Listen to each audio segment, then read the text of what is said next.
Hi everyone, I'm Caitlin, and I'll be moderating our conversation today. To introduce myself first, I'm a past support manager, currently working at Assembled, a modern workforce management platform. At our virtual Assembled office, we spend a ton of time discussing how we can forecast support volumes. And with the current pandemic, the discussion has shifted to how can we forecast, schedule, and manage during times of uncertainty. So we brought together two experts in the workforce management space today, Nick Lane and Ryan Wang. Welcome, guys. Thank you. Thanks. So Ryan is an engineer and the co-founder at Assembled, so we work together. He most recently worked on the internal tools team at Stripe, and his background is in statistics. And in a former life, he worked on forecasting problems across industries like energy, insurance, and retail. Nick is a workforce management veteran and a friend of Assembled who developed his planning expertise within established large-scale financial and healthcare organizations. A move to tech then provided opportunities to establish and build workforce management programs from the ground up at companies like Google, Fitbit, and most recently Stripe. So welcome everyone. I think to get started, maybe we can zoom out and first get an idea of what workforce management is. And I was hoping maybe one of you could kind of summarize your vision of workforce management. So I'll just start with the high level basics. So workforce management is basically your function typically in a contact center that is overseeing the resource planning component. So typically workforce management is comprised of the pillars of forecasting demand, scheduling and planning supply against that demand, real-time analysis, which is executing your strategy, and then analyzing your data that's coming in as a result of your plan, and then making adjustments from that data and doing it all over again. Funny story about Assembled is that when we asked, Nick and I guess your boss at the time, Bob, the head of support, what are some things that are top of mind that you really need help with? And he mentioned workforce management. We came away thinking, oh yeah, like building like scheduling and forecasting. That seems like pretty doable. Maybe 2 weeks time and we'll get back to the other stuff we're working on. And I think a lot of what you guys have mentioned is the forecasting piece, like knowing how to set the schedule. And so I think we found at Assembled that a lot of our customers are now coming into a time period where there's not so much data to forecast on because we've never seen something like the current pandemic.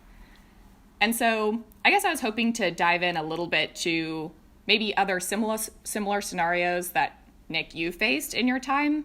Any times that have seemed like uncertain or where you didn't know where to begin? I think about previous uncertain times. I can point to two scenarios that I think fit pretty well. One is, opening up a brand new contact center with no historical volume to reference. So that was a sort of a unique situation.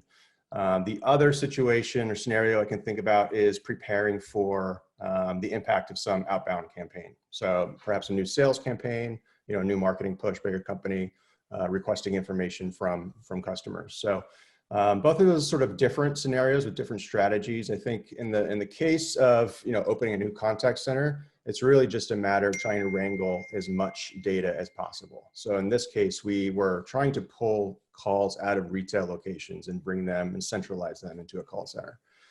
So essentially what that's required is looking at phone logs from all of these retail locations. So there's no historical volume to pull from a contact center perspective, but we did have the ability to pull historical volumes from each of the retail locations. So it was just kind of a chore to wrangle all that information, apply contact rates by store, by region, and then come up with the initial forecast from there. So it doesn't get much more uncertain than day one when you're waiting for that volume to come in against that brand new forecast. A precarious feeling, but in that case, it worked out pretty well because we had so much data available to us.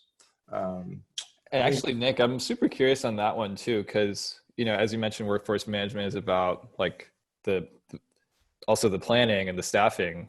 So I guess if you start from a number where, or on day one of the contact center, like how do you know how many people need to be there as a result? Right. So you're basically just you're depending on that data that you have to come up with your initial forecast. Now, from there, it's really just a matter of, and I can get into this a little bit more after talking about the second scenario, but a big part of this is just how you're choosing to prepare. For instance, in the case of this new contact center, it was kind of a luxury. We had a little bit more budget flexibility because it was a new high-profile project, right? So we had the ability to sort of overspend initially. Obviously, not all organizations are going to have that luxury, so you really have to sort of pick and choose what your priorities are.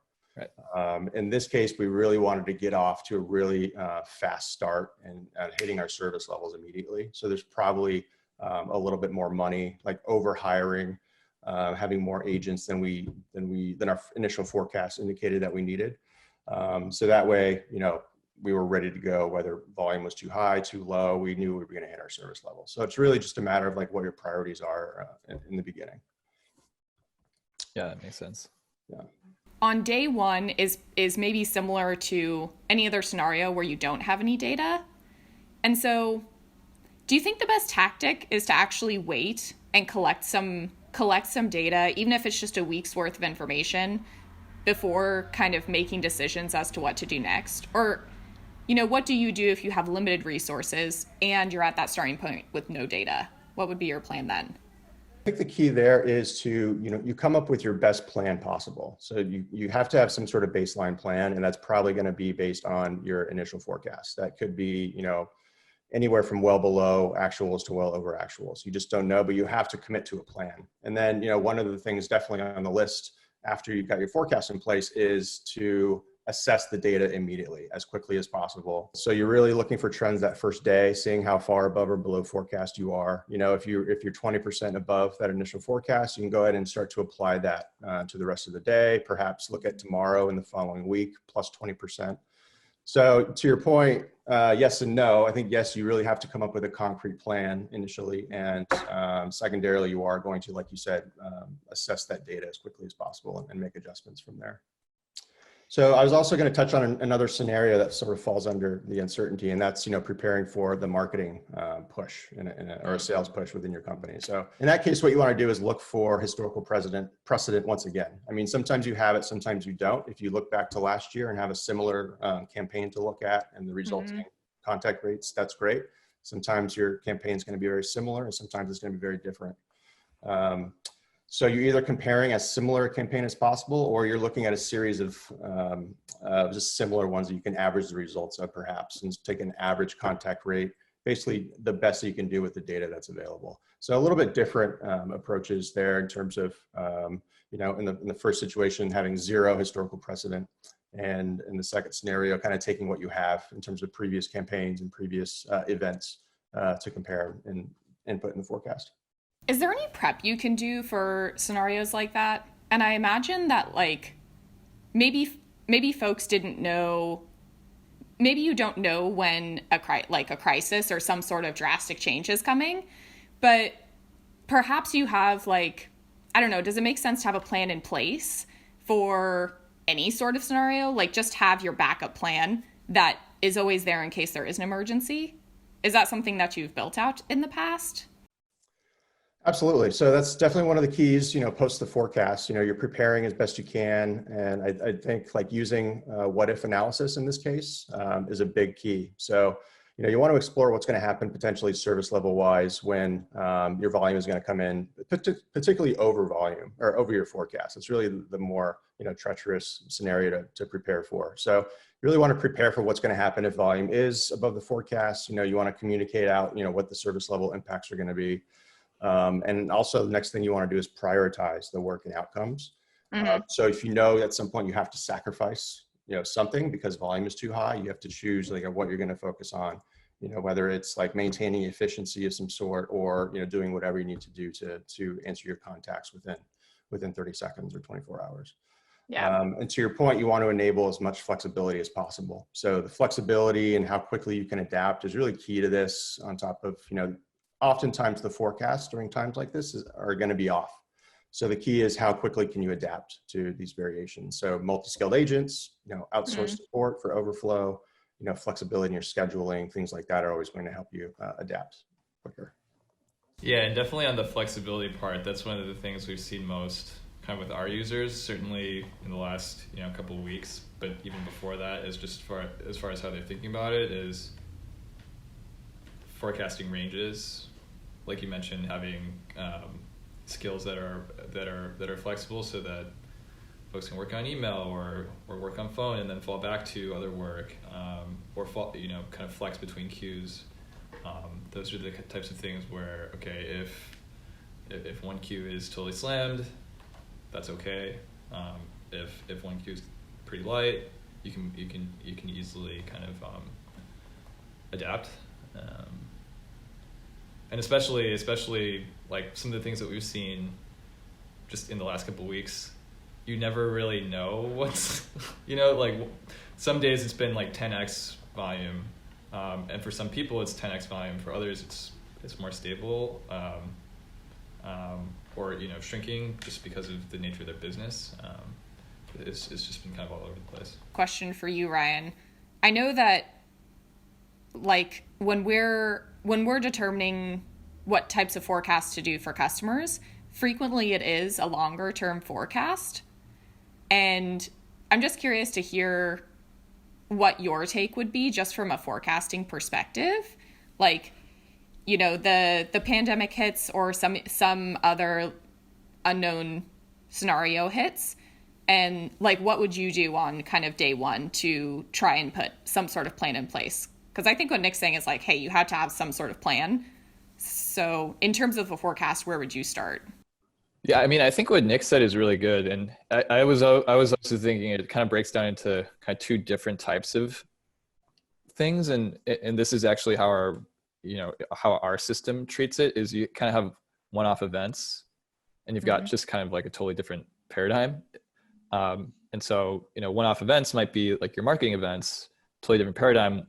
Well, that would be you're starting up a call center, or this crazy virus hits, and everybody completely changes the way they work and live and consume.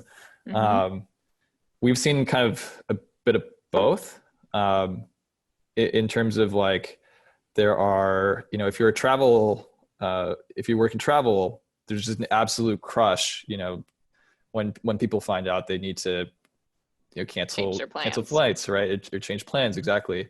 And that's more along the kind of like the most extreme possible version of the marketing event where, it's like, boom, but, you don't expect that to continue for, indefinitely or necessarily to recur on some regular basis. But then also your kind of like baseline level or your baseline pattern of, when are people contacting you, that also has changed. And like the level is 3 times what's typical. And probably you can expect that to be the case for maybe months at a time, and so modeling those two things out differently, I think really important. The one-off events versus the kind of paradigm shifts. Makes me think of, Nick, how you were saying having like a flexible staffing plan. Like if you do get all of these inbounds that you weren't expecting, what's kind of like, what would be a step you could take, or like how do you adjust to that? Like even more specific than just like flexible, like what would be your first step if volume just like triples in a day? I think, that's where the what if analysis comes into play here. So ideally you've had some sort of preparation for a number of different scenarios. So when the volume comes in way above your forecast, you know what you're going to do, you know what leverage you're going to pull. So you're aware of, what shrinkage can I eliminate from the plan? Let's limit shrinkage as much as possible with off phone activities. What projects can be delayed? Anything. Right, exactly. Anything that can be delayed for the following week or weeks later. You want to get those things taken out of the schedule and just maximize your staffing as best you can. Overtime, things like that are always going to be a big part of this. And then again, it's really just taking a look at the data as quickly as possible and creating a different sort of revised plan as much as you can for the following day or the following weeks. Yeah. I'm curious, have you seen much of kind of like rotations or folks jumping in? I asked because that's kind of my first experience with customer support, was being, kind of called to arms at Stripe back in the day of, the queue is way too high. Like we need just more people to work on it. That's definitely an extreme scenario where you're asking like other, employees outside of the org to jump in. Like it's, definitely something that you want to try to prepare for and avoid. As far as overflow, I mean, there's always the outsourced road to take. So I've worked in a number of environments, heavy outsourced environments, but also heavy internal staffing with overflow external outsourced staffing. So, and that's great too, because you kind of, you're dipping your toe in the water a little bit. So you have some extra support, and then it's there when you need to quickly add support as well. So I think as soon as you have that in place, some vendor or outsourced support for overflow, as the faster you can get that in place, the way better off you'll be, because then you can, really, add the staffing much more quickly with that vendor, typically than you would be able to do internally. Right. I guess that kind of goes back to what you're talking about, skills too, because like often we see that, some portion of volume, it's not, they're taking like 20% of all of your work, but they're able to carve out a specific specialization that they really understand and they're really able to train against and can flex against, right? Yep, absolutely. We only have a couple minutes left, so I thought maybe we could spend a few minutes on the fun topic of just kind of like, what does the future of support and workforce management look like? I know we talked about this a lot at Assembled as we're continuously building for the future. So if either of you want to take a first stab, any like insights or things you think are changing? There's a lot of things that are changing in customer support, I think. For me, I think I see the advancements continuing to be on sort of the morale side, or the agents or advocate support side. So tools that enable them to, whether it's just viewing their schedule more simply, on a mobile device, and just more mobile tools and capabilities for the agents themselves. I know that a lot of call centers want to exercise, some gamification for the agents in terms of like, racking points up, or, tracking scores, and a lot of that stuff is really successful. So I think the new tools, with the mobility, is really going to enable a lot of great tools for the agents that they're going to enjoy and make their job a lot easier and more enjoyable. I agree with that one. And we'll say from my experience, I actually started out as a support agent, and there's a lot of really highly skilled folks who start at that level. So just like giving them the tools that they need to enjoy work and just continue to grow, I definitely think that's like going to be the future. I would definitely echo that. Although one thing that I was thinking is, I'm not a medical expert, disclaimer, but I think the claim is that we're going to be living with the virus for a long time. And so almost certainly that's going to affect how people work and where people work. And I just think of, call center floors, or, support team floors where people are really, sitting, desk by desk, and maybe there is more of a remote component. And actually, I think that makes that kind of morale even more important. One of our earliest customers, on their floor, it was if somebody got promoted, everybody would get up and clap. And I was there for one of these, and it's just really fun. It's a really, positive atmosphere. And so, if half the team's not there, or if half the is all sitting from home, what's the equivalent of that? And building that bond and feeling that sense of team. I think that's going to be something that folks have to think about. From certainly like a tooling perspective, I've heard a couple, well, I guess depending on where you sit, either like a bit funny or a bit like panicky stories of just people who, when they went remote, discovered that some part of their system, was on premise, or, kind of required access to some central server. And so, all of a sudden they find that they need to rip things out like right away, because people can't even access the payroll system, or can't even access the telephony system, and everything just needs to change ASAP. It feels like the speed of that technology change is somehow accelerating beyond even what was already felt quite fast. Mm-hmm. Yeah, and I think that change is going to come faster rather than slower. A few of my friends work in larger call centers, and I was surprised at, like, they were in these situations where you have to be, you have to be in the office because you might be dealing with financial information, and was surprised at how quickly they were able to actually transition to work from home, even with all of these other requirements. I'm sure there's some stipulations as to what they can do, but I think that change will be faster than some of the others. Well, thank you guys so much for joining to chat today. Sure Yeah, this is fun. Yeah, it was really fun. We brought our nerdy assembled conversations online and to everyone on the web. Yeah, this is a normal day for us. Yep. All right, well, we'll talk soon.